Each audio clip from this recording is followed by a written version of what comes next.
morning again.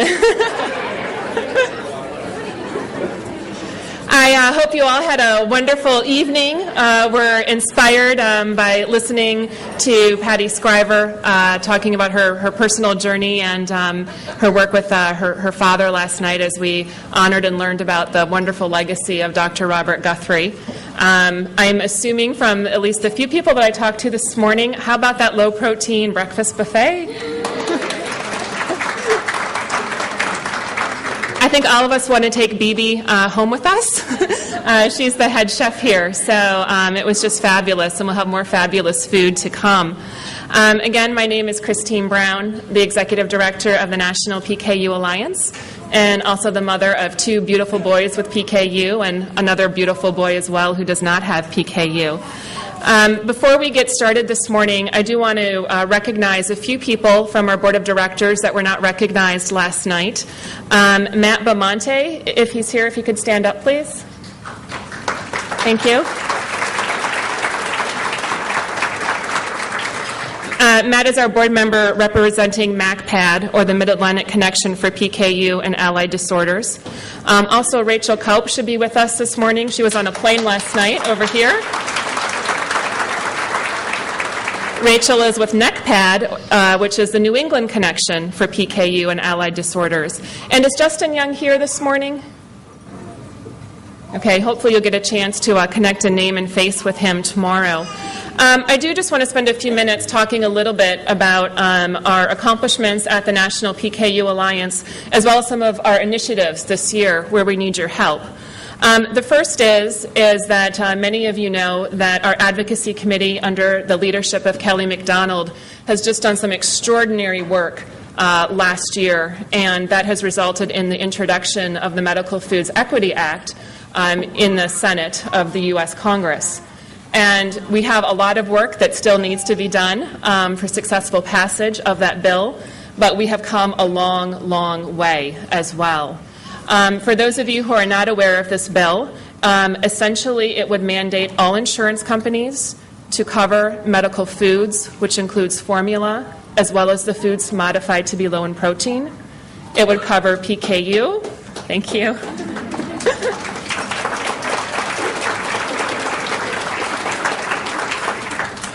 Not only would it cover PKU, but it would also cover all metabolic disorders that are treated with medical foods. So there's about 29 of those.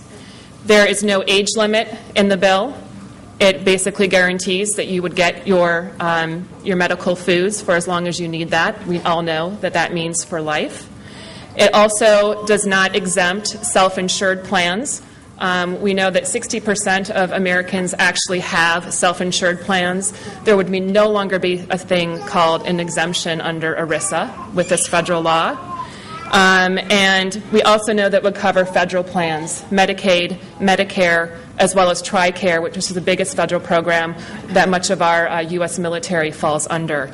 So this is really historic for the PKU community as well as the rare disease community overall.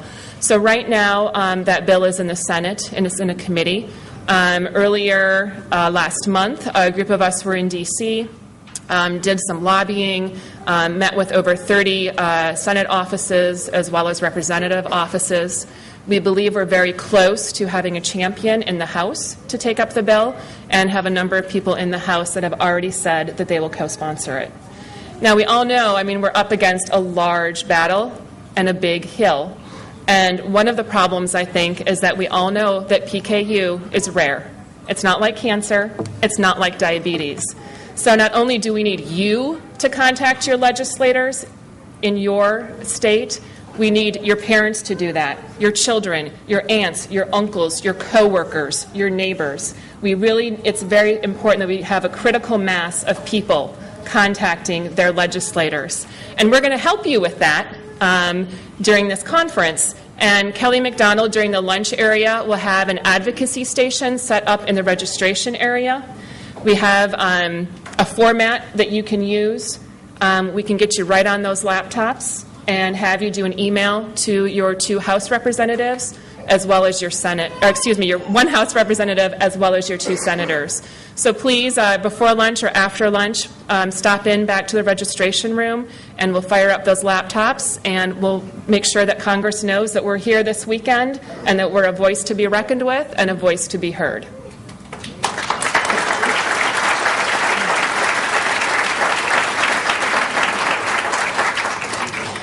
Just 2 other small things before we get on with the program. The other thing I wanted to let you know about is we did debut a new website this past fall. We've gotten wonderful comments about it. I do want to let you know that within the next 3 to 4 months, we'll have a new part on that website, which will be our member discussion page.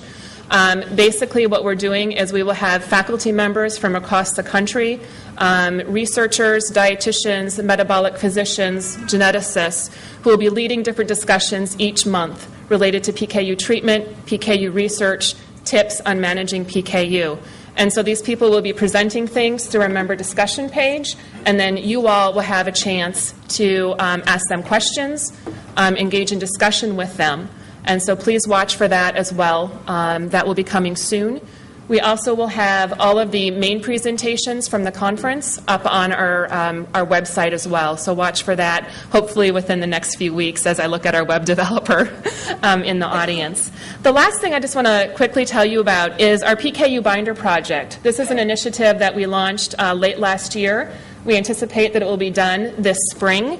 And in your folders, you should have received a purple sheet that looks like this. Essentially, the PKU Binder project is going to be a comprehensive binder for treatment and management of PKU. It will include tips on each stage of PKU.